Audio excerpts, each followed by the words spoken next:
La vérité sur la motivation. Est-ce que c'est réellement ce qui vous aide à vous développer?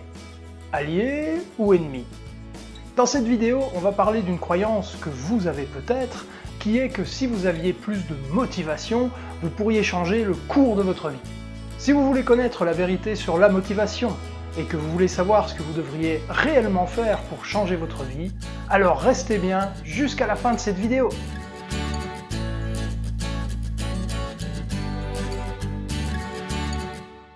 Hello les amis, je suis Alex Borel, le coach qui vous aide à découvrir votre véritable potentiel.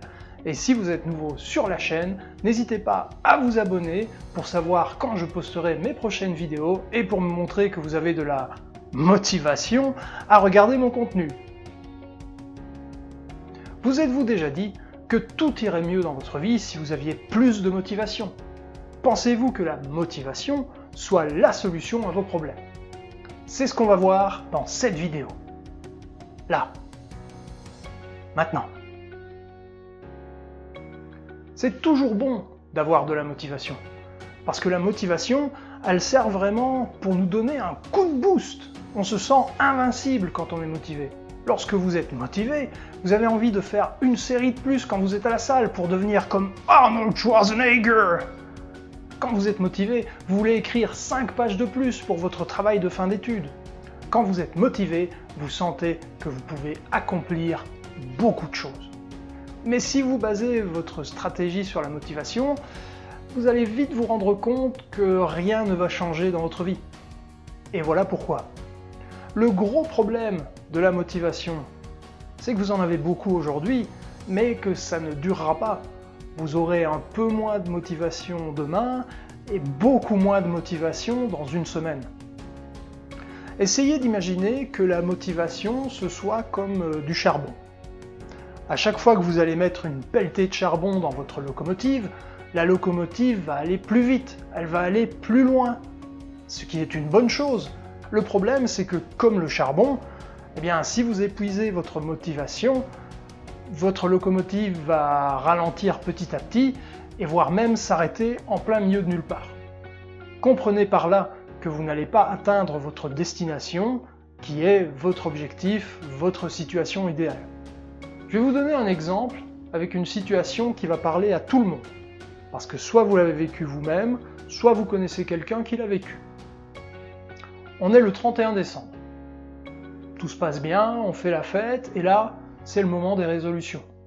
Et vous vous dites, demain, 1er janvier, je vais aller m'inscrire dans une salle de sport, devenir comme Arnold, et je vais aller à la salle 3 fois semaine, et dans 1 an, on ne me reconnaîtra plus.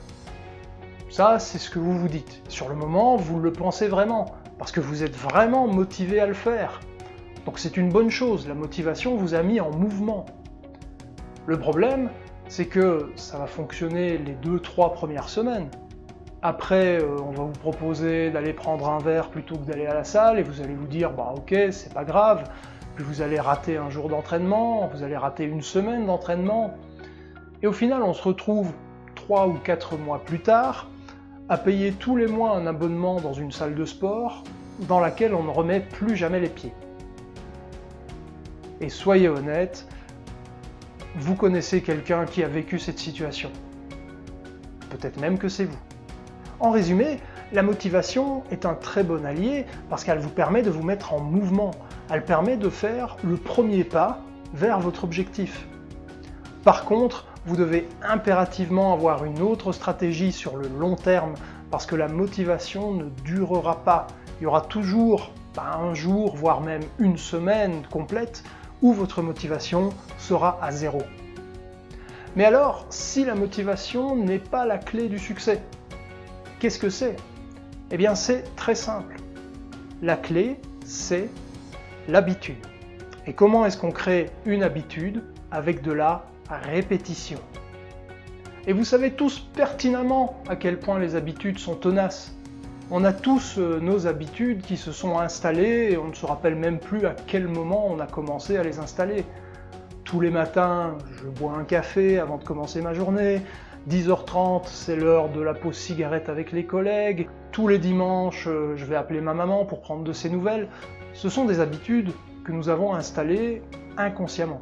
Et du coup, imaginez ce qu'il pourrait arriver dans votre vie si vous décidiez vous-même de créer une nouvelle habitude, mais qui vous aide à atteindre votre objectif.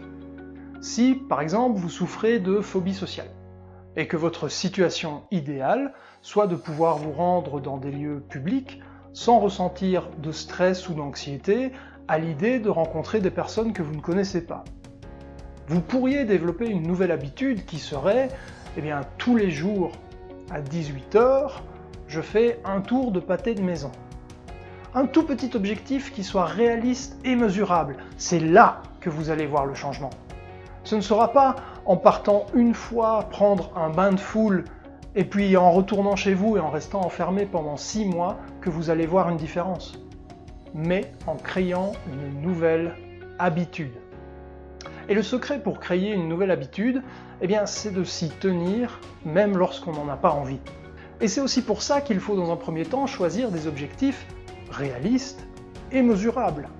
Je sais que ça peut paraître contre-intuitif, mais plus votre objectif est petit, et plus vous allez faire de grandes choses avec. Surtout si à ce moment-là, vous avez de la motivation pour vous aider. Si votre objectif principal c'est, disons, écrire un livre, et que vous agissez sous le coup de la motivation, voilà exactement ce qui va se passer. Vous allez écrire 5 pages le premier jour, et puis pendant 2-3 semaines, vous n'allez plus toucher à votre récit parce que vous n'avez pas la motivation de le faire. Maintenant, je vous propose une alternative en appliquant ce que je viens de vous expliquer. Tous les jours, à 21h30, vous allez écrire 10 mots. Juste 10 mots. Et voilà ce qui va se passer. Certains jours, vous allez juste écrire 10 mots, peut-être 15 pour avoir une phrase complète, et vous n'aurez pas plus d'inspiration. Mais ce n'est pas grave, parce que vous avez tenu votre engagement envers vous-même, et vous pouvez déjà en être fier. Et certains autres jours, vous allez écrire 10 mots, puis vous allez vous sentir inspiré, vous allez continuer à écrire, et vous retrouvez à avoir écrit 5 pages, il est 22h30, vous n'avez pas vu le temps passer. Mais je peux vous garantir que ce scénario-là n'arrivera pas si vous ne créez pas l'habitude de tous les jours vous poser devant votre bloc de papier, votre ordinateur, pour écrire 10 mots. Si ce soir-là vous décidez de rester devant la télé à regarder Netflix, vous pouvez être sûr que ce scénario-là n'arrivera pas. J'espère que cette vidéo vous a aidé à y voir un peu plus clair sur pourquoi vous ne devriez pas choisir la motivation comme élan principal pour atteindre vos objectifs. Dites-moi en commentaire si vous souhaitez plus d'informations sur comment créer de nouvelles habitudes. Et également, si vous avez des conseils que vous souhaitez partager, n'hésitez pas, les commentaires sont aussi là pour ça. Je vous remercie d'avoir regardé cette vidéo.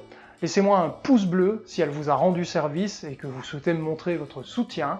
N'hésitez pas également à la partager à vos amis si vous pensez qu'elle peut les aider à atteindre leurs objectifs. En attendant, je vous souhaite de vivre la vie que vous méritez.